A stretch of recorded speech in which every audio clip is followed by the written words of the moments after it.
Hello students, कैसे हो आप लोग? बढ़िया हो, मज़े में हो, आनंद में हो? बहुत बढ़िया, ऐसे ही मज़े में रहो, आनंद में रहो और खूब मेहनत करो, खूब आगे बढ़ो। ठीक है, तो ऐसे ही आगे बढ़ते बढ़ते धीरे धीरे आज हम कहाँ पहुँच गए हैं? चैप्टर नंबर 3 में आ गए हैं। चैप्टर नंबर 3 हमारे पास क्या है? आपको दिख रहा होगा क्या? चैप्टर 3 आपके मैथ्स का मैट्रिसेस आव्यूह। क्या है? मैट्रिसेस या आव्यूह। ठीक है, जैसा आपने सुना होगा, मैट्रिक्स के बारे में सुना होगा। मैट्रिक्स का ही एक प्लूरल वर्ड है मैट्रिसेस, यानी इसमें हम केवल एक मैट्रिक्स के बारे में नहीं, कई सारी मैट्रिक्स के बारे में इसके अंदर पढ़ेंगे, इसलिए इसका नाम क्या है? मैट्रिसेस है, और हिंदी में इसको क्या बोलते हैं? आव्यूह। ठीक है, तो ये हम यहाँ पर पढ़ने जा रहे हैं। तो इसमें हम सबसे पहले शुरू करेंगे कि मैट्रिक्स होती क्या है।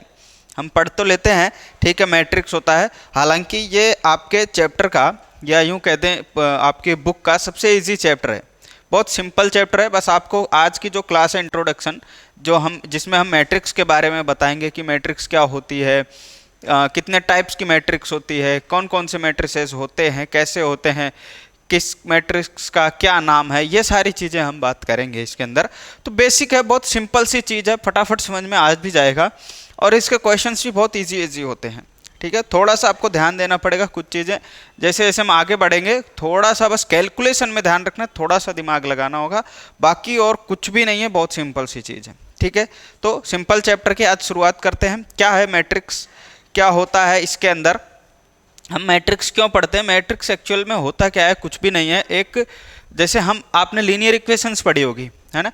लीनियर इक्वेशंस पढ़ी तो उसमें हम कितने वेरिएबल वाले पढ़ लेते हैं? एक वेरिएबल, दो वेरिएबल, है ना? मैक्सिमम 3 वेरिएबल्स के ऐसे हमारे पास आते हैं। तो 3 वेरिएबल है तो 3 इक्वेशन आती है, 2 वेरिएबल है तो 2 इक्वेशन आती है। तो 2-3 वेरिएबल्स अगर अपने पास हों, 2-3 इक्वेशंस हों, तो हम उसको इजीली सॉल्व कर लेते हैं। थोड़ा सा टाइम लगता है, वो थोड़ा सा टाइम लगता है, और ज़्यादा दिक्कत नहीं आती, फटाफट सॉल्व कर लेते हैं।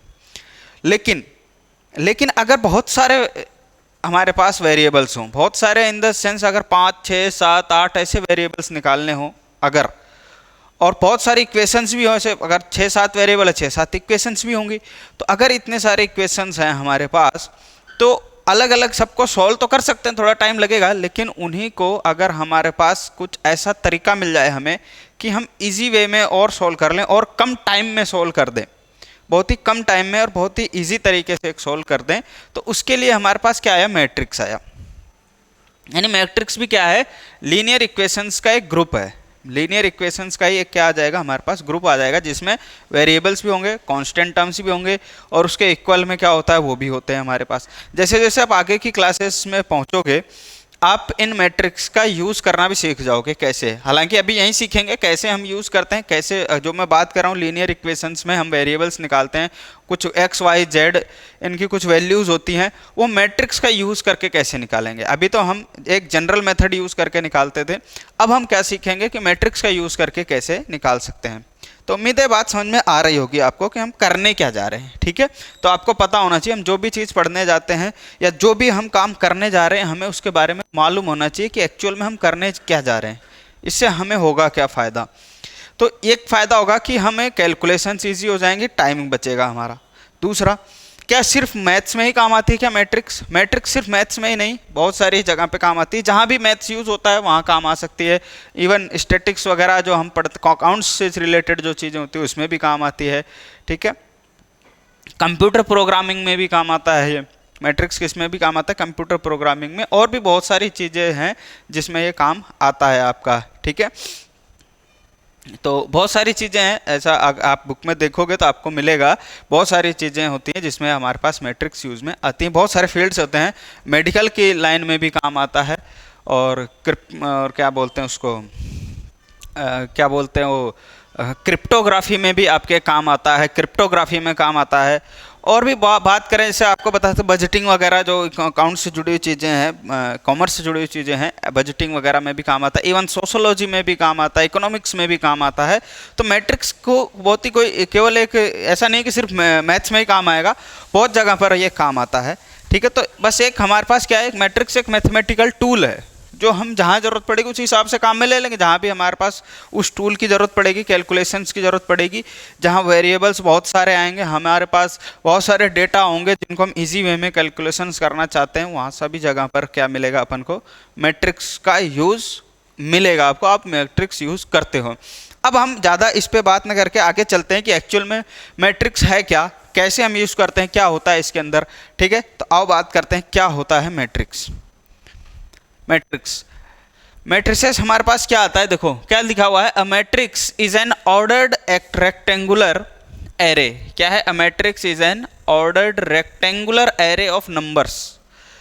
ऑर्डर्ड रेक्टेंगुलर एरे का मतलब क्या हो गया कि हम मैट्रिक्स को एक रेक्टेंगुलर शेप में लिखते हैं, रेक्टेंगुलर फॉर्म में लिखते हैं। कैसे लिखते हैं, अभी देखो जैसे यहाँ दिख रहा है ना आपको, ये कैसा आ गया, रेक्टेंगुलर फॉर्म में हो गया। देखो ये भी एक रेक्टेंगल दिख रहा है, एक भी एक रेक्टेंगुलर शेप दिख रहा है, इस फॉर्म में लिखते हैं, रेक्टेंगुलर फॉर्म में। और क्या कह रहा है, ऑर्डर्ड होता है और एक एरे होता है। ऑर्डर्ड मतलब कि एक इसका कोई ना कोई निश्चित क्रम होगा, ऐसे नहीं उठा के कोई भी एलिमेंट्स कहीं भी लिख दिए, ऐसे नहीं, इसका कोई ना कोई एक निश्चित क्रम होगा, एक निश्चित ऑर्डर होगा, सर्टेन ऑर्डर होगा कि हाँ इस एलिमेंट को यहाँ पर ही लिखना, इस एलिमेंट को यहाँ लिखना, इस एलिमेंट को यहाँ लिखना। पर्टिकुलर हर एलिमेंट की अपनी अपनी जगह है।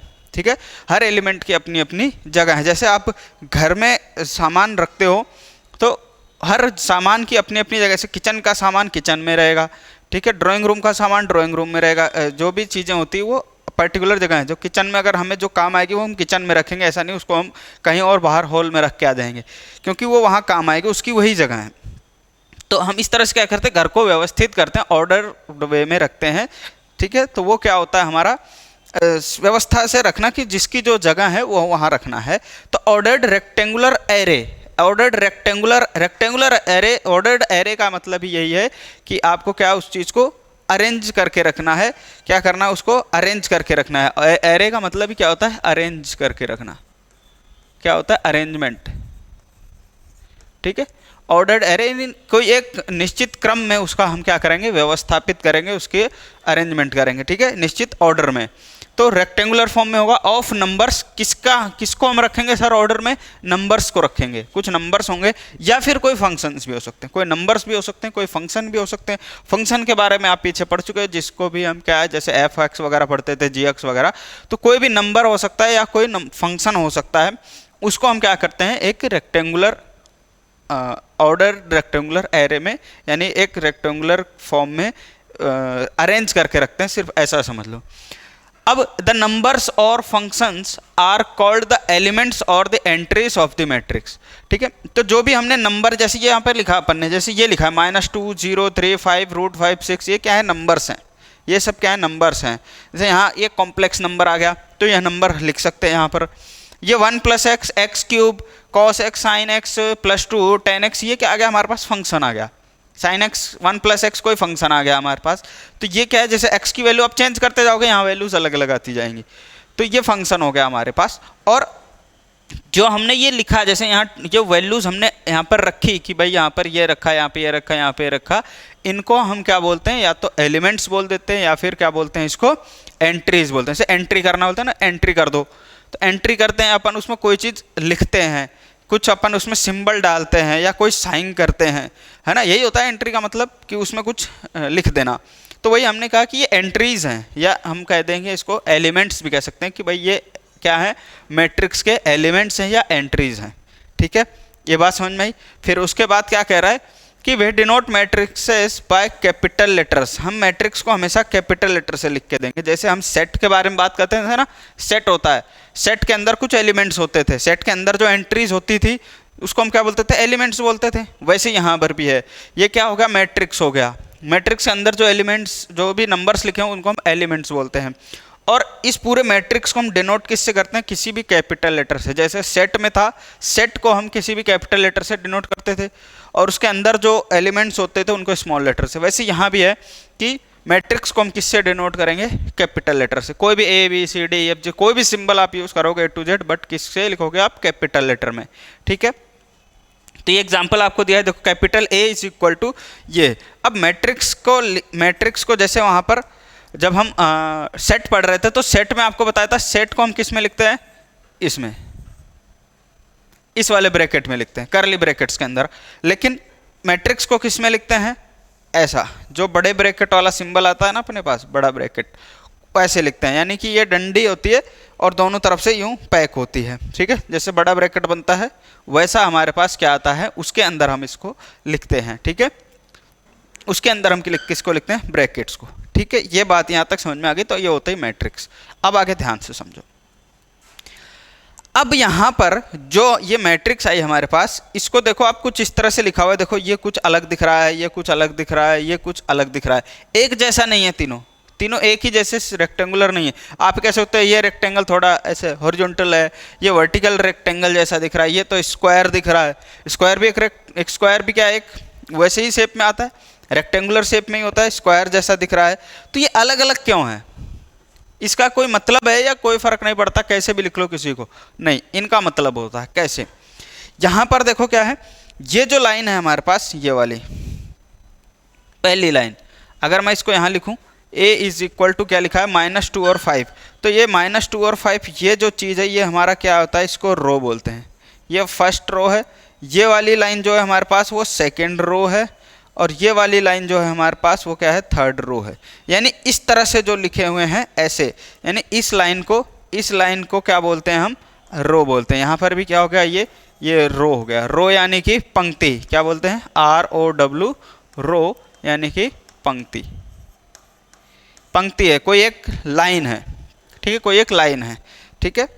मतलब कहते हैं ना अपन, एक पंक्ति में बैठो, एक रो में बैठो, रो और कॉलम्स बना के बैठो, तो एक ऐसे जो होता है वो रो होता है, और इस तरह से जो होता है वो वर्टिकल, वो क्या होता है, कॉलम होता है। ठीक है, हॉरिजॉन्टल जो होता है वो रो होता है, और वर्टिकली जो होता है वो क्या होता है, कॉलम होता है। कॉलम पढ़ते हैं ना, कौन सा column, first column, second column, जो हम जनरल लैंग्वेज में भी यूज़ करते हैं, जहाँ पर भी पोल्स बने होते हैं ना, खंबे बने होते हैं कई जगह, तो जब उसको हम क्या बोल देते हैं, कॉलम्स भी कई बार बोल देते हैं। घरों में जो होते हैं कॉलम बनाते हैं ना, ऐसे लंबे लंबे से, जब घर बनना स्टार्ट होता है तो क्या बनाते हैं, ऐसे कॉलम्स बनाते हैं, उसको हम बोलते हैं। तो क्या कैसा होता है कॉलम, यानी स्तंभ भी बोलते हैं उसको, हिंदी में क्या बोलते हैं, स्तंभ।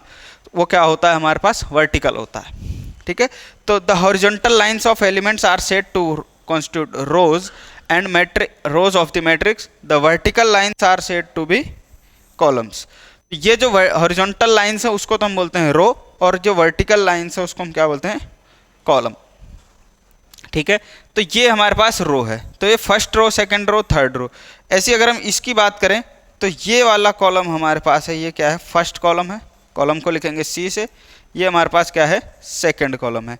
ऐसे यहाँ पर बात करें, ये फर्स्ट कॉलम, ये सेकंड कॉलम, और ये थर्ड कॉलम हो गया। ठीक है, थर्ड कॉलम। यहाँ पर ये फर्स्ट रो है, ये सेकंड रो है, और ये कॉलम कौन सा, ये वाला कॉलम कौन सा है, फर्स्ट कॉलम, ये सेकंड कॉलम, और ये थर्ड कॉलम। ठीक है, यानी कि इसमें तीन रो हैं और 2 कॉलम हैं। कितने हैं, 3 रो और 2 कॉलम हैं। अगर मैं इसको ऐसे लिखूं, इसमें कितने रो हैं, इसके अंदर कितने रोज हैं, 3 रोज हैं, और एक क्या है, कॉलम है, सॉरी 2 कॉलम है। ठीक है, इसके अंदर, और इसके अंदर अगर हम बात करें वो कितने हैं, इसके अंदर कितने रोज हैं, 3 तो रोज हैं,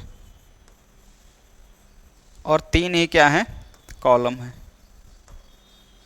और इसके अंदर अगर हम बात करें तो कितने, 2 रोज हैं और 3 कॉलम है। 3 क्या है, कॉलम है। ठीक है, 2 रोज, 1 2 3 हमारे पास क्या हो गई, कॉलम हो गई। ये बात समझ में, ठीक है। अब आगे देखो, ये बात समझ में हमारे आ गई। अब इसको हम कहते क्या हैं कि क्या इनका कोई फिक्स ऑर्डर होता है, फिक्स ऑर्डर होता है। अब ऑर्डर क्या आता है, ठीक है, अब ऑर्डर क्या होता है, यहाँ तक उम्मीद है आपको बात पहले समझ में आ गई होगी कि मैट्रिक्स क्या होती है, किससे डिनोट करते हैं, कैसे लिखते हैं, और किसको हम रो बोलते हैं और किसको कॉलम बोलते हैं। ठीक है, ये बात समझ में आ गई होगी। अब आते हैं अपन ऑर्डर ऑफ मैट्रिक्स में। मैट्रिक्स का ऑर्डर क्या होता है, ठीक है, मैट्रिक्स का ऑर्डर क्या होता है, यानी कोटि क्या होती है, कोटि ऑफ आव्यूह, आव्यूह की कोटि। क्या बोलेंगे इसको, आव्यूह की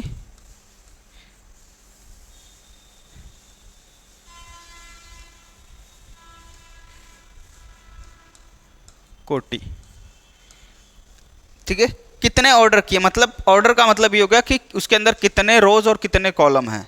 ठीक है, कोई मैट्रिक्स में कितने रोज और कितने कॉलम हैं वो क्या बताते हैं, उसके ऑर्डर्स बताते हैं। या ऐसे कह दो कि किसी भी मैट्रिक्स का ऑर्डर क्या बताता है कि उस मैट्रिक्स के अंदर कितने रोज हैं और कितने कॉलम हैं, यानी कितनी पंक्तियां और कितने स्तंभ हैं। ये बात समझ में आई? ठीक है, तो क्या कह रहा है order of matrix, a matrix having m रोज, कितने रोज, अगर m रोज मान लें और n कॉलम्स मान लें तो इसको हम क्या बोलते हैं, the matrix of order m cross n। क्या बोलते हैं, m क्रॉस n। इसको पढ़ते भी ऐसे हैं, या तो m क्रॉस n या m बाई n पढ़ लो, क्या पढ़ सकते हो आप, m बाई n का मैट्रिक्स है। जैसे मैंने यहां पर बताया आपको अभी कि ये हमारे पास क्या है, 5 2 3 6 1 0, ठीक है, ये हमारे पास कोई मैट्रिक्स है। मैट्रिक्स के अंदर मैंने आपको बताया कितने रोज हैं इसके अंदर, तो ये 1 2 3 3 रोज हैं, R1 R2 और R3। 3 तो इसके अंदर कितने हो, क्या हो गए, रोज हो गए।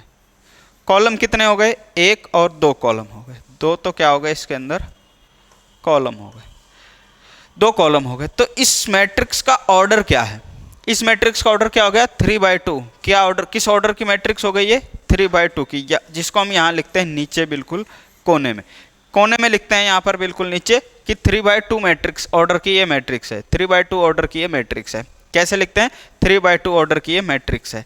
ऐसे ही अगर मान लो कोई दूसरा है हमारे पास, यहाँ पर लिखा हो 1 2 3 4 5 6 7 8 9, ये कोई मैट्रिक्स है हमारे पास। अब इसमें आपको दिख रहा है 3 तो रो हैं और 3 कॉलम है, इसका मतलब ये 3/3 की मैट्रिक्स हो गई, 3/3 की मैट्रिक्स हो गई। ऐसे ही अगर मैं एक और एग्जांपल ले लूँ आपके पास कि अगर यहाँ पर लिख दूँ 1 2 3 4 5 और 6, तो इसके अंदर देखो कितने रो हैं, 1 और 2 रो हैं, तो यहाँ पे लिख दिया 2। कितने कॉलम है, 1 2 और 3, कितने कॉलम लिख दिए, 2/3 की मैट्रिक्स होगी। किस ऑर्डर की मैट्रिक्स है, 2/3 की। ठीक है, ये बात समझ में आई, 2/3 की मैट्रिक्स है। अब यहाँ से एक और चीज ध्यान से, जो मोस्ट इंपॉर्टेंट चीज है वो ध्यान रखना है, क्या कि हम हमेशा पहले रो लिखेंगे फिर कॉलम लिखेंगे। पहले किसको लिखेंगे, रो को, फिर कॉलम लिखेंगे। जैसे देखो यहाँ पर क्या लिखा मैंने, 3/2 की, तो ये 3 क्या है हमारे पास, 3 तो रो है और 2 क्या है, कॉलम है। जब यहाँ पर लिखा तो यहाँ भी 3/3 लिखा, 3 तो यहाँ पर क्या है, ये रो है, ये क्या है, कॉलम्स हैं। यहाँ भी लिखा 2/3 की, मतलब 2 तो यहाँ पर रोज हैं और 3 कॉलम्स हैं। तो हर बार मैंने क्या लिखा, पहले रोज को लिखा, और ऐसा ही लिखा जाता है हमेशा, अदरवाइज गलत हो जाएगा। अदरवाइज गलत हो जाएगा कि अगर मैं, ये हमारे पास मैट्रिक्स दिया है और हमसे पूछ ले कि बताओ ये मैट्रिक्स की ऑर्डर कितनी है, ये किस ऑर्डर की मैट्रिक्स है, ये मैट्रिक्स हमारे पास दे दिया और पूछा कि ये जो मैट्रिक्स है हमारे पास वो किस ऑर्डर की है, तो आपको बताना पड़ेगा कि पहले क्या देखोगे, रो 1 और 2 रो है और 3 कॉलम है, तो 2/3 की मैट्रिक्स है, ऐसे ही बताना पड़ेगा। लेकिन अगर आपने कह दिया कि सर पहले कुछ भी लिख दो, क्या दिक्कत है, 3/2 लिख दोगे, अगर आप पहले कॉलम लिख दोगे फिर रो लिखोगे, गलत हो जाएगा। फिर वो ये माना जाएगा कि 3 रो और 2 कॉलम है, जो कि 3 रो और 2 कॉलम की मैट्रिक्स तो ऐसी होती है और 2/3 की ऐसी होती है, 3/2 की ऐसी होती है और 2/3 की ऐसी होती है। इसलिए ये चीज़ ध्यान रखनी है आपको, क्या कि ऑर्डर ऑफ मैट्रिक्स बताते समय हमेशा m/n बताना है, जहाँ पर m क्या होता है, नंबर ऑफ रोज होते हैं, और n क्या होता है, नंबर ऑफ कॉलम्स होते हैं। क्लियर, क्या होता है, m क्या होता है, नंबर ऑफ रोज, और n क्या है, नंबर ऑफ कॉलम्स। तो जैसे यहाँ पर दिया है, देखो बहुत सारे एलिमेंट्स दे दिए, जिसके अंदर क्या कह रहा है कि देखो m रोज हैं, ऐसे करते गए, पहली रो, दूसरी रो, ऐसे डैश डैश डैश बहुत सारी रोज आती गई, यहाँ पर m रोज। तो m/n की मैट्रिक्स है, मतलब m नंबर ऑफ रोज हैं इसके अंदर और n नंबर ऑफ कॉलम्स हैं इसके अंदर। ये बात समझ में आ गई, m नंबर ऑफ रोज है और n नंबर ऑफ कॉलम्स है। तो उम्मीद है ये बात बहुत अच्छे से समझ में आ गई होगी आप लोगों को। ठीक है, अब देखो इसके अंदर क्या दिया हुआ है। अब देखो यहाँ तक तो समझ में आ गया कि हम m/n से लिखेंगे, पहले रो लिखेंगे फिर कॉलम लिखेंगे, row by column, row by column, row by column. तो ये आपको ऐसे याद रखना है, रो RC से याद रखना है, पहले रो फिर कॉलम फिर रो फिर कॉलम, हमेशा ऐसे ही लिखना है, पहले R फिर C, RC। ठीक है, अब यहाँ पर देखो ये क्या लिखा है, A = Aij m cross n, जहाँ पर I क्या है वो ग्रेटर देन इक्वल टू 1 और less than equal to m, और j क्या है greater than equal to 1 less than equal to n, I j belongs to n होगा। अब सर ये I j कहाँ से आ गया, आई और जे क्या आया ये समझो। देखो जैसे मैंने अभी आपको बताया था कि हर एलिमेंट का जैसे ही हम उसके अंदर एंट्री करेंगे, हर एलिमेंट्स की पर्टिकुलर जगह है और उस पर्टिकुलर जगह का नाम है, ठीक है, उस पर्टिकुलर जगह का नाम है। जैसे मैं यहाँ पर कोई एक मैट्रिक्स लिख रहा हूँ ऐसे, यहाँ पे लिख रहा हूँ A11 A12 A13 A21 A22 A23 A31 A32 और A33। इस तरह से मैंने लिखा। अब ये क्या लिखा उसको समझो।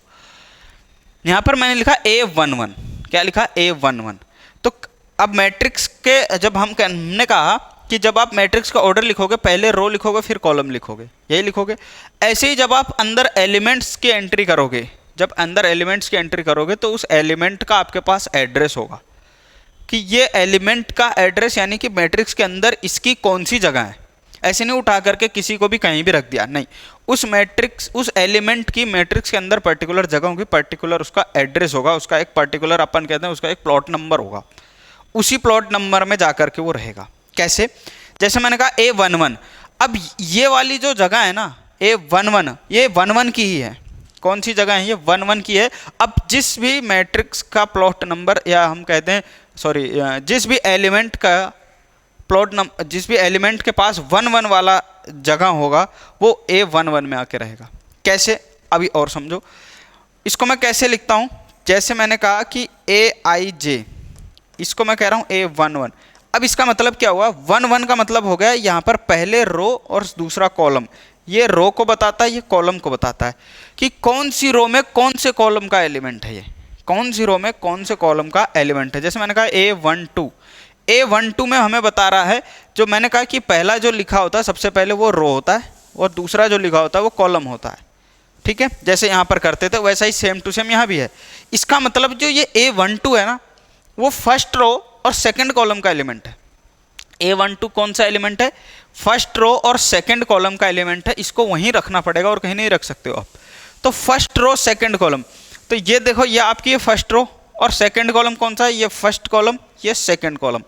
तो यहाँ पर आकर के आ रहा है हमारे पास, ये पोजीशन इसकी ये है। तो A12 यहीं पर ही रह सकता है और कहीं नहीं लिख सकता मैं इसको, और कहीं भी नहीं लिख सकता। यही इसका जगह, ये इसकी यहाँ पर इसकी ही जमीन है, ये यहीं रह सकता है क्योंकि ये इसके पास ये है ना 1 2, यानी first row second column, first row second column, ये first row first column, first row first column यहाँ पर आएगा, फर्स्ट रो फर्स्ट कॉलम। जब हम यहाँ से एक लाइन खींचेंगे, देखो जैसे मान लो मैं यहाँ से एक लाइन खींचूँ, ये फर्स्ट रो ये फर्स्ट कॉलम, तो यहाँ पर आकर के ये इंटरसेक्ट कर रहा है। तो ये एलिमेंट कौन सा हो गया? फर्स्ट रो फर्स्ट कॉलम का एलिमेंट, यानी कि ये जगह कौन सी हो गई आपकी? A11 की जगह हो गई। यानी ये जगह कौन सी हो गई आपकी? A11 की जगह हो गई। यहाँ पर A11 ही आएगा और दूसरा नहीं आ सकता। अगर ये नहीं है तो खाली रहेगा, नहीं तो ये इसी की जगह है, कोई और इस पर नहीं आ सकता और कोई कब्जा भी नहीं कर सकता, ये भी ध्यान रखना, ठीक है। ऐसे ही यहाँ पर लिखा क्या है? A13, क्या लिखा हुआ है? A13, जो हमारे पास A13 है, मतलब ये फर्स्ट रो और थर्ड कॉलम का एलिमेंट है, इसकी जगह ये फिक्स है। अगर मैंने लिख दिया A32 का मतलब क्या हो गया कि ये जो A32 है ना, वो थर्ड रो और सेकंड कॉलम का एलिमेंट है, थर्ड रो और सेकंड कॉलम का एलिमेंट है, ये वहीं जाएगा। और 32 हम देखेंगे कहाँ है, थर्ड रो चेक करेंगे, फर्स्ट सेकंड थर्ड रो ये रहा, और सेकंड कॉलम 1 2 3, ए पहला कॉलम दूसरा कॉलम, तो यहाँ पर आ गया A32। उम्मीद है बात आपको समझ में आ रही होगी, क्लियर है? आ रही समझ में? बहुत सिंपल है, ज़्यादा कुछ नहीं, बिल्कुल सिंपल सा है। तो यहाँ से क्या हो गया? तो ये हमारे पास क्या आ गया कि ये तो हो गया क्या? A11 A12, यानी कि first row second column, first row third column. अब हम किस में आ गए? देखो सेकंड रो में आ गए, तो सेकंड रो फर्स्ट कॉलम, फिर सेकंड रो में तो है और सेकंड कॉलम में आ गए, फिर सेकंड रो में तो चल रहे हैं और थर्ड कॉलम में आ गए। अब हम आ जाते हैं थर्ड रो में, third row first column, third row second column, third row third column. ये हमारे पास ऐसे मैट्रिक्स आ गई, कोई भी मैट्रिक्स हमारे पास ये आ गई। अब ये था हमारे पास ये, ठीक है। अब जैसे यहाँ पे इन जनरल हमने m क्रॉस n बता दिया था, मैट्रिक्स के ऑर्डर के लिए इन जनरल हमने कहा कि कोई m क्रॉस n की मैट्रिक्स हो सकती है, जहाँ पर m क्या है हमारा? नंबर ऑफ रोज हैं और n क्या है, नंबर ऑफ कॉलम्स हैं, उस हिसाब से लिखेंगे। ऐसे ही आपको जब हम इसको रिप्रेजेंट करने जाते हैं तो इन जनरल हमने क्या कह दिया कि कोई भी एलिमेंट का अगर मुझे एड्रेस बताना हो तो मैं कैसे लिख दूंगा, ए आई जे है और मैट्रिक्स कौन सी है, m क्रॉस n की। ये मेरे पास ये मैट्रिक्स बन गई, ये पूरी की पूरी मैट्रिक्स आ जाएगी। कैसे आ जाएगी, ऐसे आएगी।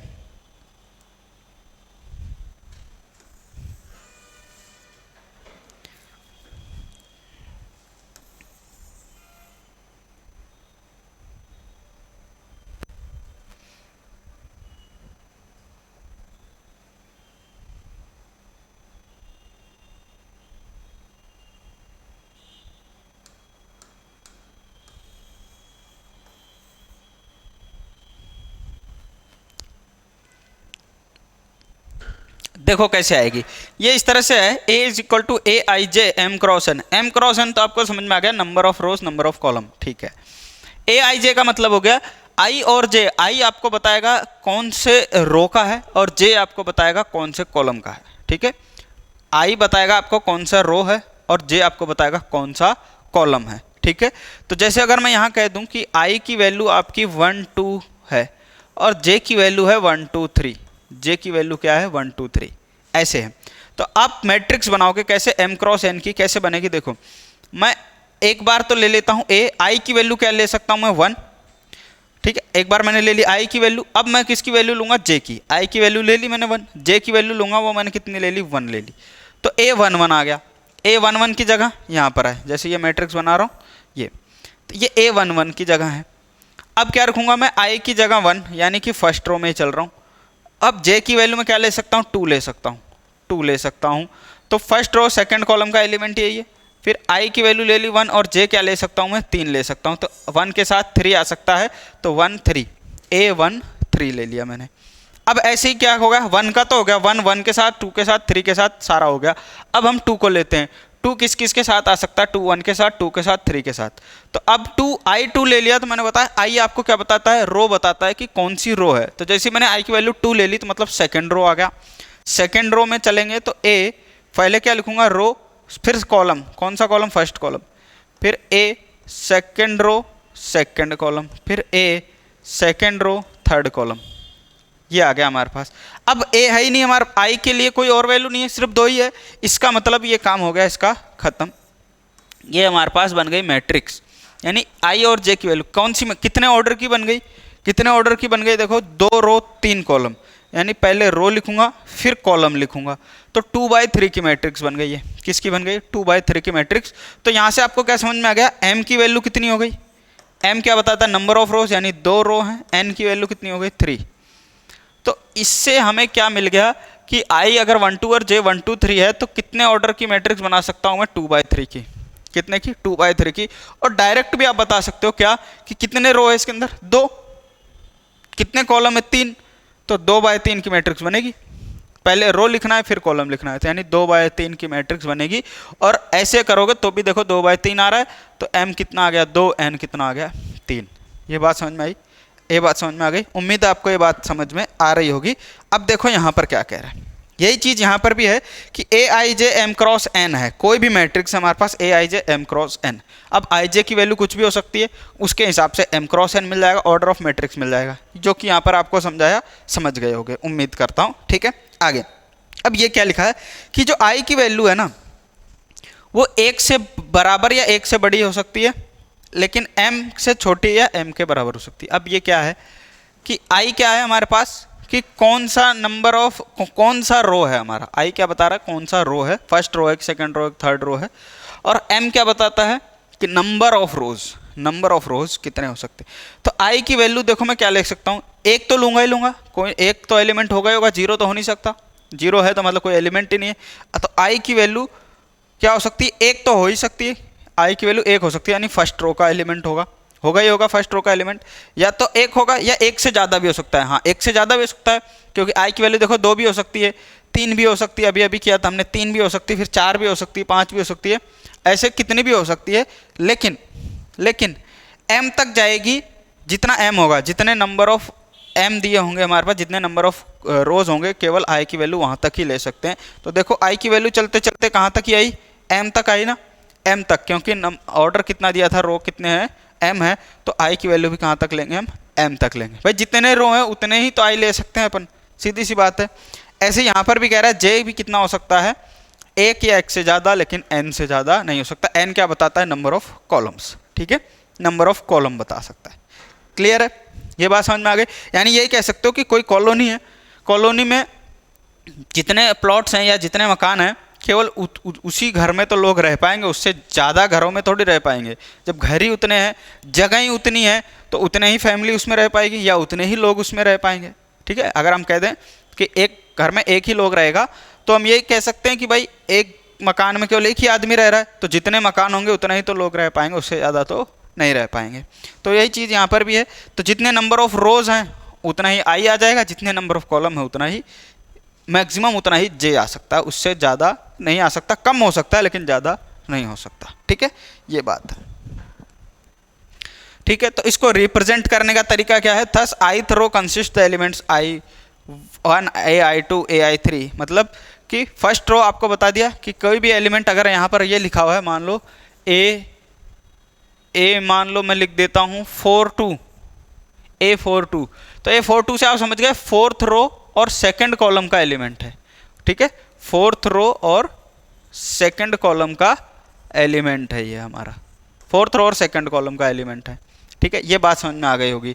ऐसे ही कह रहा है ए जे किसको व्यक्त कर सकते हैं, किससे लिख सकते हैं अपन, ए जेथ कॉलम को हम कोई भी बता सकते हैं। जैसे हमने कहा कि कोई जे कॉलम है, कोई जे कॉलम है, तो जे कॉलम है तो मतलब फर्स्ट रो और जे कॉलम का हो सकता है, सेकंड रो जे कॉलम का हो सकता है, थर्ड रो जे कॉलम का हो सकता है। अब जे की वैल्यू 1 2 3 कुछ भी हो सकती है यहाँ से, वही यहाँ पर ये कह रहा है।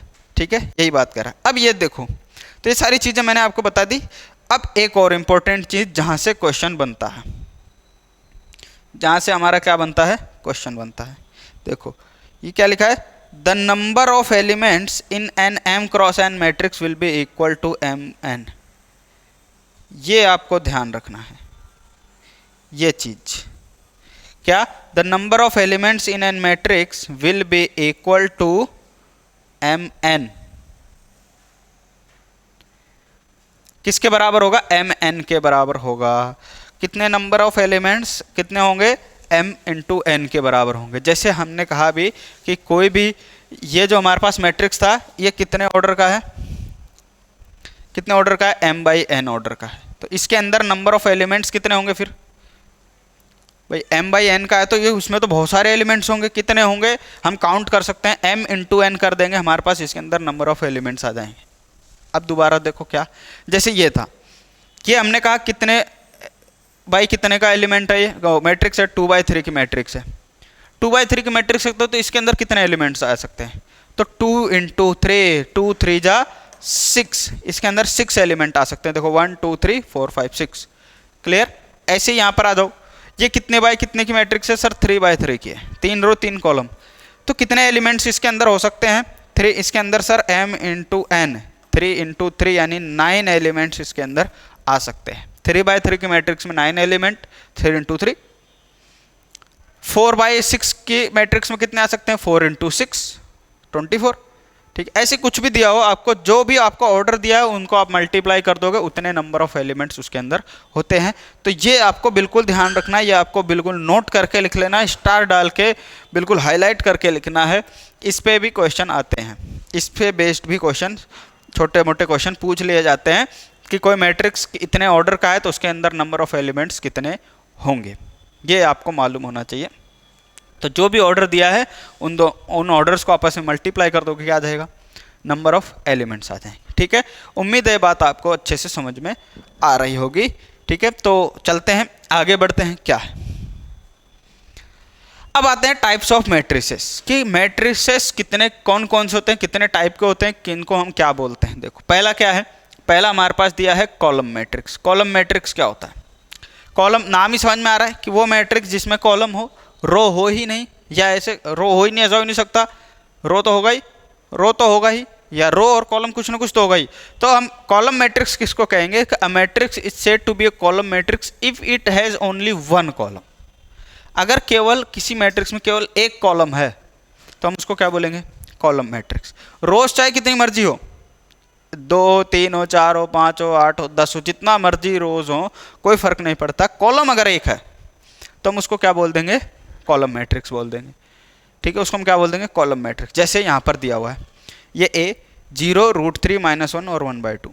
तो 0 √3, इसमें तो कॉलम एक ही है, रोज कितने हो गए? 1 2 3 4, 4 रोज हो गए। तो आपको बताया था पहले क्या लिखते हैं? पहले हम लिखते हैं नंबर ऑफ रोज, बाद में क्या लिखते हैं? Number of column. इसका मतलब ये 4/1 की मैट्रिक्स है। कितने की मैट्रिक्स है? किस ऑर्डर की मैट्रिक्स है? 4/1 ऑर्डर की मैट्रिक्स है ये। ठीक है, तो इन जनरल इसको कैसे लिखेंगे कि A is equal to AIG। A is equal to कैसे लिखेंगे? AIJ। अभी आपको बताया था कि AIJ लिखते हैं। I आपको क्या बताएगा? कौन सा कॉलम रो का है, और J क्या बताएगा? कौन से कॉलम का है। अब हमें किसमें पता चल रहा है कि कैसे लिखूंगा मैं? नंबर ऑफ रोज क्या होते हैं? M इंटू कॉलम तो केवल एक ही है, कॉलम तो केवल एक ही है, तो हम इसकी जगह पर क्या लिख दिया? 1 लिख दिया। तो ऐसा अगर आपको लिखा हुआ मिल जाए तो आपको तुरंत समझ जाना चाहिए, अच्छा M क्रॉस N, M तो हमें रो बताता है, N हमें कॉलम बताता है। तो अगर N की जगह 1 दिया है मतलब ये कॉलम मैट्रिक्स है, मतलब ये एक ही कॉलम है, कॉलम मैट्रिक्स है। क्या है ये? कॉलम मैट्रिक्स है। तो अगर M की वैल्यू जो भी देगा, M की वैल्यू 1 हो सकती है, 2 हो सकती है, 3 हो सकती है, 4 हो सकती है, 5 हो सकती है, 8 हो सकती है, 100 हो सकती है, जो भी हो, रोज जाए जितना मर्जी, कॉलम तो केवल एक ही रहेगा। यानी बस आप केवल ऐसे लाइन से लिखते जाओ लिखते जाओ लिखते जाओ, बस कॉलम एक ही रहेगा। आगे बात समझ में? तो ये हमारे पास है कॉलम मैट्रिक्स। कोई और भी बनाना चाहो आप बना सकते हो, इसमें ज़्यादा कुछ समझने को है नहीं। 1 2 3 4 5 6 7 ऐसे लिखते जाओ, ये सभी क्या है? कॉलम मैट्रिक्स हैं। ठीक है, ये कॉलम मैट्रिक्स होता है। ऐसे ही अगर हम बात करें आगे कौन सा? Row matrix. रो मैट्रिक्स क्या होगा? सेम टू सेम वही चीज है कि a matrix is said to be a row matrix if it has only 1 row. अब इसका उल्टा हो गया इसमें कॉलम का। कॉलम चाहे जितना मर्जी हो, रो केवल एक ही हो, रो केवल एक ही हो, तो हम उसको क्या बोलते हैं? रो मैट्रिक्स बोलते हैं। जैसे यहाँ पर दिया है B -1/2 √5 2 3। अब ये कॉलम देखो कितने हो गए इसके अंदर? 1 कॉलम, 2 कॉलम, 3 कॉलम और 4 कॉलम हो गए। लेकिन रो कितना है? केवल और केवल एक ही रो है। ऐसे ही देखते हैं अपन, केवल एक ही रो है, तो हम इसको कैसे लिखेंगे? M cross N, rho into column, RC, 1 रो 4 कॉलम, 1 रो 4 कॉलम। और हम इसको इन जनरल कैसे लिखेंगे? इस तरह से लिखेंगे, यानी B इज इक्वल टू क्या आ गया?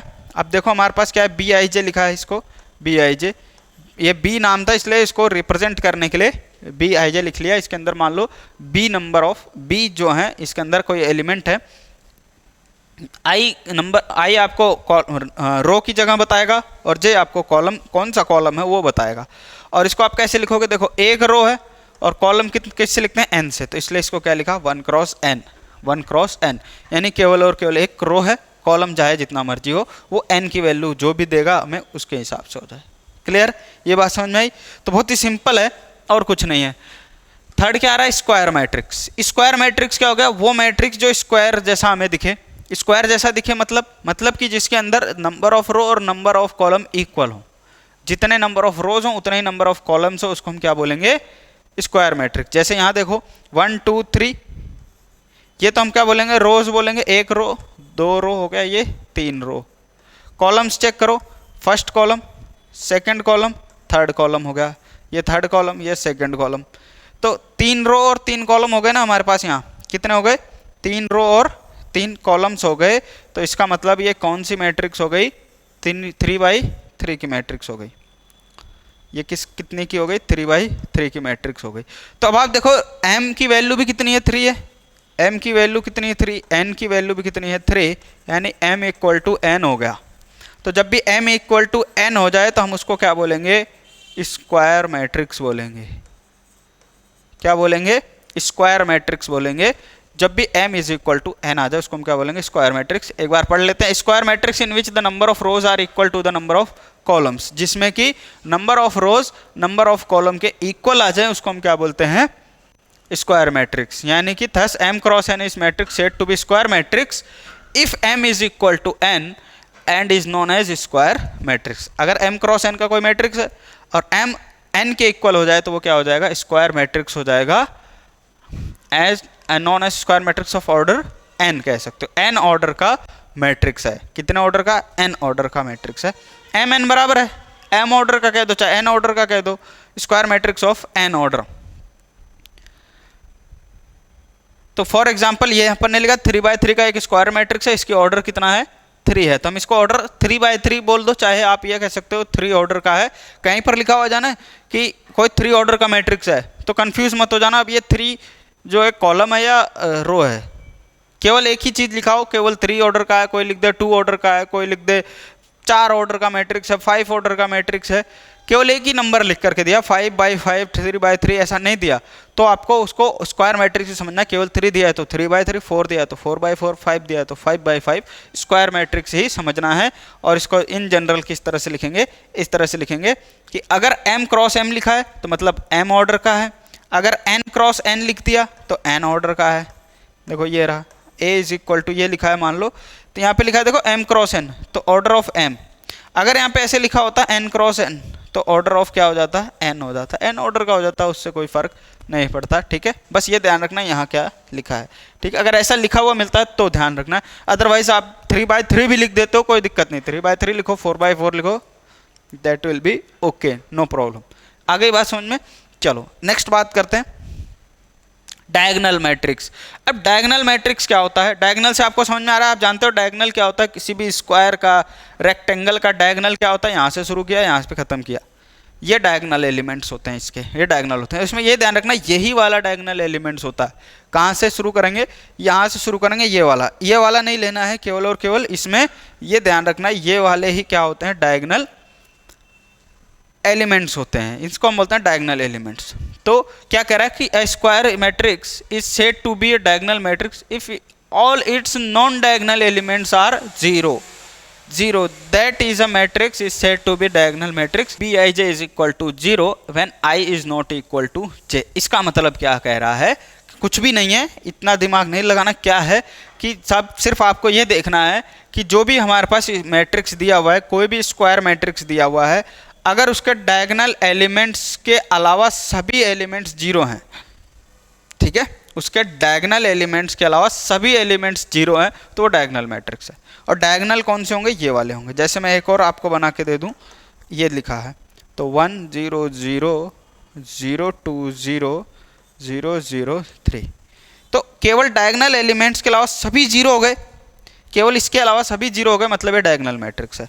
अगर कोई एक भी नंबर यहाँ पर मान लो, यहाँ पर कोई एक भी नंबर आ गया तो ये डायगोनल एलिमेंट्स, डायगोनल मैट्रिक्स नहीं है। सिर्फ डायगोनल के अलावा सारे 0 होंगे तो ही इसको हम क्या बोलेंगे? डायगोनल मैट्रिक्स बोलेंगे। ठीक है, डायगोनल मैट्रिक्स बोलेंगे, डायगोनल मैट्रिसेस हो जाएगा ये। और कितने ऑर्डर का है ये? कितने ऑर्डर का है? देखो 3x3 का है, या ऑर्डर 3 कह सकते हो आप, क्योंकि स्क्वायर मैट्रिक्स ही है। ये कितना है? 2x2 का या 2 का। अब यहाँ पर एक चीज़ लिखा हुआ है, देखो ये क्या लिखा हुआ है? a इज इक्वल टू केवल 4 लिखा है। तो केवल 4 लिखा है, इसका मतलब क्या है? क्या ये भी डायगोनल मैट्रिक्स है? हाँ, ये भी डायगोनल मैट्रिक्स होगा। इसको भी हम क्या कहेंगे? डायगोनल मैट्रिक्स कहेंगे, क्योंकि ये भी एक स्क्वायर मैट्रिक्स है। 1/1 का एक ही रो है, एक ही कॉलम है, एक ही रो है, एक ही कॉलम है, बाकी सारे एलिमेंट्स इसके है ही नहीं, 0 हैं, तो हम इसको भी क्या बोलते हैं? डायगोनल मैट्रिक्स बोलते हैं। ठीक है, इसको भी डायगोनल मैट्रिक्स बोलते हैं। इसलिए आपको ये ध्यान रखना है, आपसे ये MCQs वगैरह में पूछा जा सकता है, which one of the following is not diagonal matrix. उसमें हो सकता है कि ये भी दिया हो तो हमें लगे यार ये क्या डायगोनल मैट्रिक्स है ही नहीं इसमें, तो ये तो स्क्वायर मैट्रिक्स ही नहीं बन रहा, तो आप इसका टिक कर सकते हो। तो नहीं करना अगर नहीं पूछता। अगर हाँ पूछता है तो ये है, अगर पूछता है कौन सा डायगोनल मैट्रिक्स है और उसमें ये ऑप्शन हो तो आप ये कर सकते हो। ठीक है, ये आपको ध्यान रखना है। ठीक है, तो ये 1 ऑर्डर का मैट्रिक्स है। ये कितने ऑर्डर का मैट्रिक्स है? 1 ऑर्डर का, केवल और केवल 1 ऑर्डर का। ये 2 ऑर्डर का मैट्रिक्स है, ये 3 ऑर्डर का मैट्रिक्स है।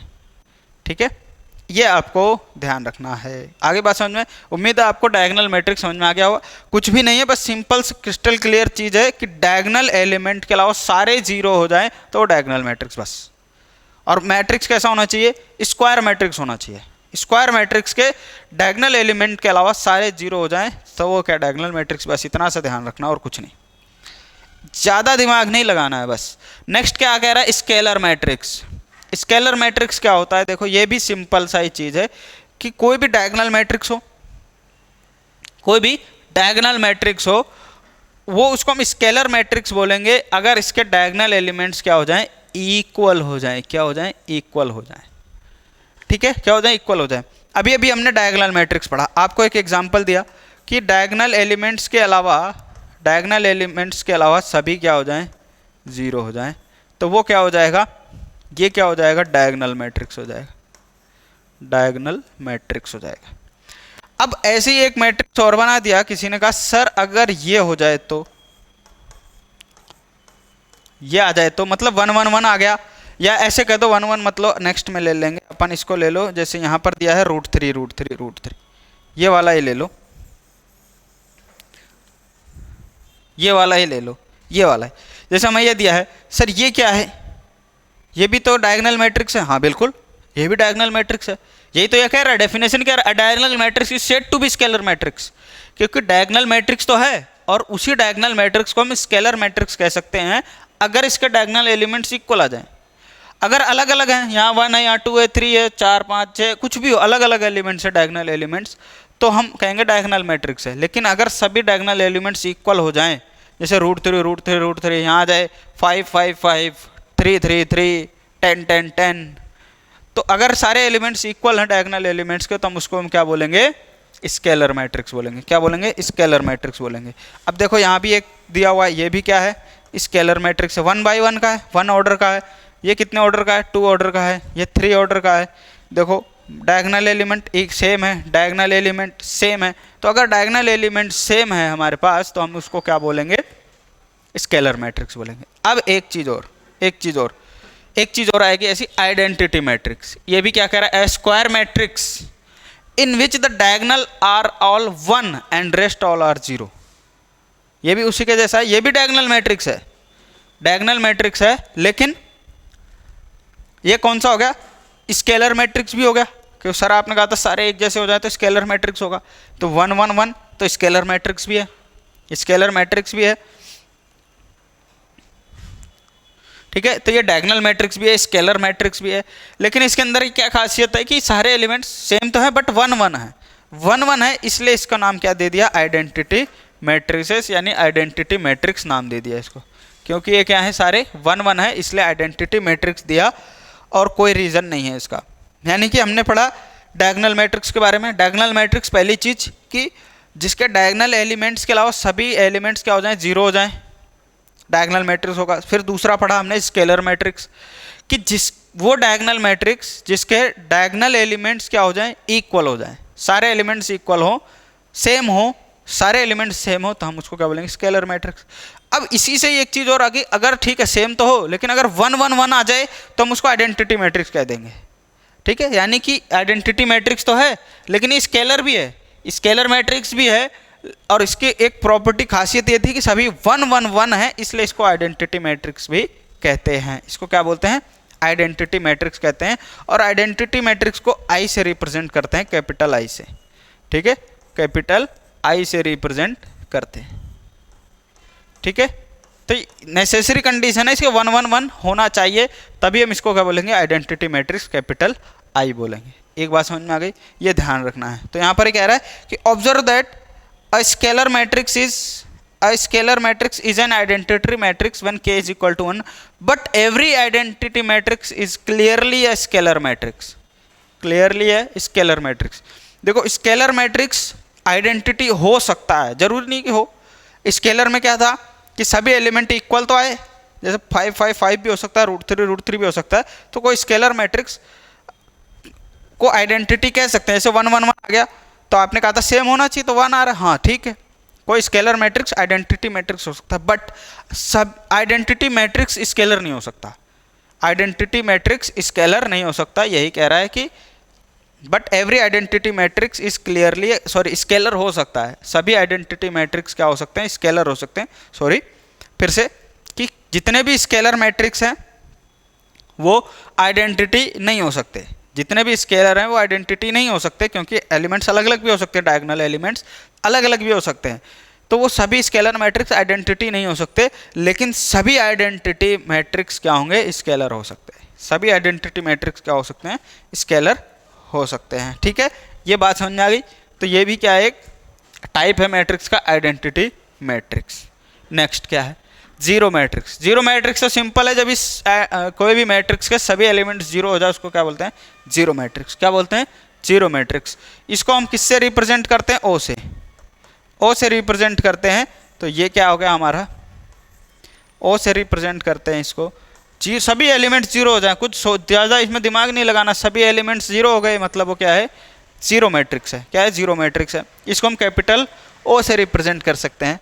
It's order will be clear from the context, यानी कि ऑर्डर आप देख लोगे क्या, कितना है, 2 रो है 3 कॉलम है, 2/3 का जीरो मैट्रिक्स है ये।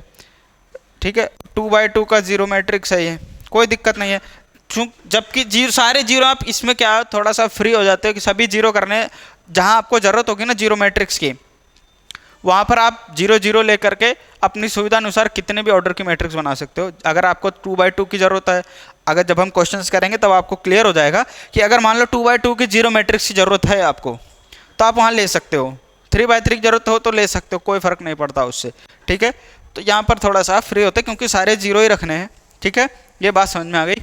अच्छा, ये भी ध्यान रखना है कि इसको जीरो मैट्रिक्स तो कहते हैं, साथ ही साथ इसको नल मैट्रिक्स भी बोलते हैं। क्या बोलते हैं इसको, नल मैट्रिक्स भी बोलते हैं। ठीक है, इसको नल मैट्रिक्स बोलते हैं। नल मतलब कुछ नहीं, खाली, तो इसमें कुछ नहीं। नेक्स्ट आता है डेफिनेशन 2। सेकंड डेफिनेशन क्या कहती है कि two matrices A and B are said to be equal.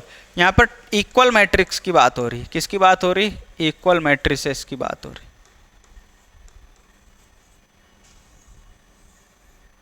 किसकी बात हो रही है, इक्वल मैट्रिसेस की बात हो रही है कि किसी भी दो मैट्रिक्स को हम इक्वल कब कहेंगे, जब क्या हो जाएगा, they are of the same order. पहला कंडीशन, दोनों का ऑर्डर सेम हो, दोनों का ऑर्डर सेम हो। ये दो मैट्रिक्स है, दोनों का ऑर्डर सेम हो। ये m/n का है तो ये भी m/n का होना चाहिए।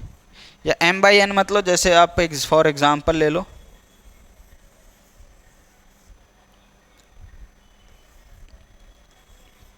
जैसे ये 2/3 का है तो ये भी 2/3 का ही होना चाहिए, ऑर्डर सेम होना चाहिए। यानी इसमें नंबर ऑफ रोज और नंबर ऑफ कॉलम्स इसके नंबर ऑफ रोज और नंबर ऑफ कॉलम के इक्वल आना चाहिए, पहली कंडीशन। दूसरा, each element of A is equal to the corresponding element of B, that is aij is equal to bij for all i and j। मतलब कि जैसे मान लो कोई मैट्रिक्स है ए, ये कोई मैट्रिक्स है बी, मान लो इसके अंदर क्या है, 2/3 का बनाना है, यानी 2 रो 3 कॉलम, 2 रो बनाने हैं 3 कॉलम। ये A11 है, A12 है, A13 है, ये क्या है, A21 है, A22 है, ये A23 है। 2 रो और 3 कॉलम बन गए। इसको भी 2 रो और 3 कॉलम का बना देते हैं, B11, B12, B13, B21,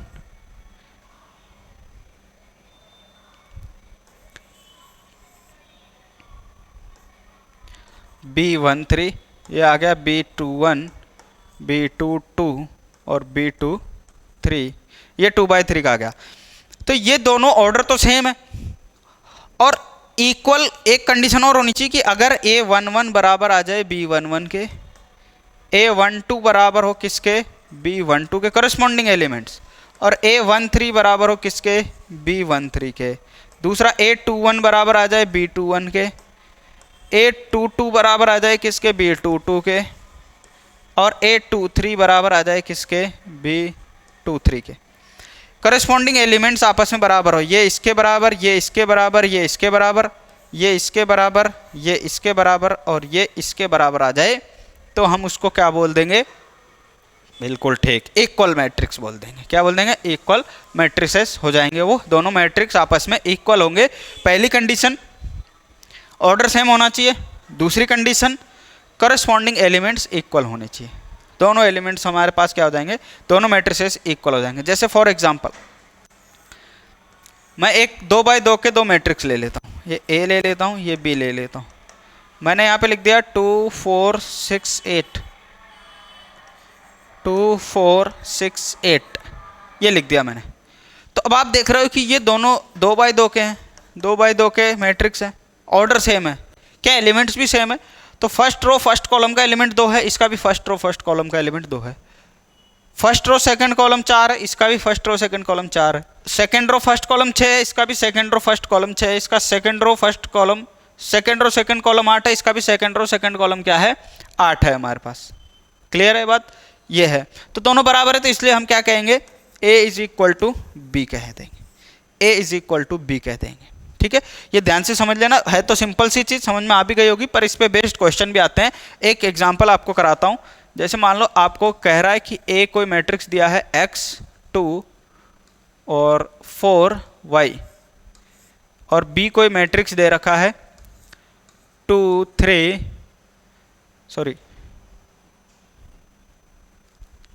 2 2 4 और 3, और आपको कह रहा है कि A B के बराबर है। आपको बता रहा है, खुद ही कह रहा है कि A B के बराबर है। A B के बराबर है तो मतलब A और B के कॉरेस्पॉन्डिंग एलिमेंट इक्वल होने चाहिए।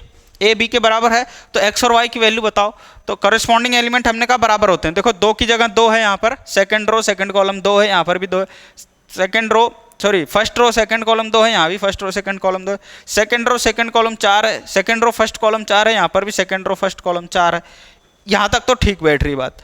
अब यानी कि फिर x इज इक्वल टू भी क्या होना चाहिए, 2 होना चाहिए, और y इज इक्वल टू क्या होना चाहिए, 3 हो जाएगा। अगर दो मैट्रिक्स बराबर दिए हैं तो और x और y की वैल्यू हम ऐसे निकाल लेंगे। ठीक है, इस पे बेस्ड हमारे पास क्वेश्चंस भी हैं कई, वो भी हम करेंगे। आगे बात समझ में, तो ये है, उम्मीद है आपको ये बात समझ में आ गई होगी। बात करते हैं नेक्स्ट। ठीक है, तो ये था हमारे पास क्या, इक्वल मैट्रिक्स। कोई भी दो मैट्रिक्स को हम इक्वल कब कह सकते हैं, जब दोनों मैट्रिक्स के ऑर्डर इक्वल हो, और जब दोनों मैट्रिक्स के क्या हो, कॉरेस्पॉन्डिंग एलिमेंट्स इक्वल हो। तो उम्मीद है आपको बात समझ में आएगी। एक बार फटाफट हम क्या करते हैं, इसको ब्रीफली थोड़ा सा रिवाइज कर लेते हैं कि हमने क्या क्या पढ़ा। पहली चीज हमने क्या पढ़ी कि कोई भी मैट्रिक्स क्या होता है, एलिमेंट्स का एक अरेंजमेंट होता है एक निश्चित ऑर्डर में, उसका क्या होता है, रेक्टेंगुलर अरेंजमेंट होता है। एरे मतलब क्या हो गया, अरेंजमेंट हो गया। यानी हमारे पास कुछ एलिमेंट्स थे, हमने उसको रेक्टेंगुलर एक क्रम में एक निश्चित ऑर्डर में हमने क्या किया, उसको अरेंज किया। उसी को हम क्या बोलते हैं, मैट्रिक्स बोलते हैं। मैट्रिक्स को हम किससे लिखते हैं, कैपिटल लेटर्स में। और जो ये लिखे होती हैं, और जो हॉरिजॉन्टल लाइंस होती हैं वो कॉलम होती हैं, जो हॉरिजॉन्टल लाइंस होती हैं वो रो होती हैं, जो वर्टिकल लाइंस होती हैं वो कॉलम होती हैं। ये हमने यहाँ से पढ़ा। दूसरा, फिर हमने कहा ऑर्डर क्या होता है मैट्रिक्स का, तो नंबर ऑफ रोज और नंबर ऑफ कॉलम्स जो होते हैं उसी को हम क्या बोलते हैं, ऑर्डर बोलते हैं। यानी अगर m नंबर ऑफ रोज है और n नंबर ऑफ कॉलम्स है तो m/n की मैट्रिक्स वो बना देता है। और अगर क्वेश्चन आ जाता है कि इस m/n की मैट्रिक्स है, इसके अंदर नंबर ऑफ कॉलम्स कितने हैं, तो मैट्रिक्स में जितने भी नंबर ऑफ रोज थे और जितने नंबर ऑफ कॉलम थे, दोनों को आपस में मल्टीप्लाई कर दोगे, क्या आ जाएगा आपके पास, कि उस मैट्रिक्स के अंदर कितने नंबर ऑफ एलिमेंट्स हैं। ये आपको ध्यान रखना है, ये लाइन, इस पर भी क्वेश्चन आता है हमारे पास। करेंगे क्वेश्चंस करेंगे और समझ में आ जाएगा। फिर क्या कहता है, टाइप्स ऑफ मैट्रिक्स आ गई। कॉलम मैट्रिक्स क्या होता है, कि वो मैट्रिक्स जिसमें केवल एक कॉलम हो, वो column matrix. Second, row matrix, वो मैट्रिक्स जिसमें केवल और केवल एक रो हो और कॉलम चाहे जितना मर्जी हो, वो क्या होता है, रो मैट्रिक्स होता है। थर्ड क्या आता है, स्क्वायर मैट्रिक्स, जो इसमें 3/3 2/2 यानी m और n नंबर ऑफ रोज और नंबर ऑफ कॉलम्स आपके क्या आ जाए, इक्वल आ जाए, उसको हम क्या बोलते हैं, स्क्वायर मैट्रिक्स। ठीक है, स्क्वायर मैट्रिक्स बोलते हैं।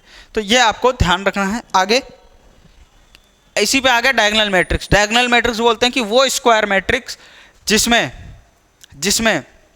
डायगोनल एलिमेंट्स के अलावा सभी एलिमेंट्स जीरो हो जाएं। अब डायगोनल एलिमेंट्स चाहे कुछ भी आए, कोई फर्क नहीं पड़ता उससे, उनके अलावा सभी एलिमेंट्स जीरो हो तो उसको हम क्या बोलते हैं, डायगोनल मैट्रिक्स बोलते हैं।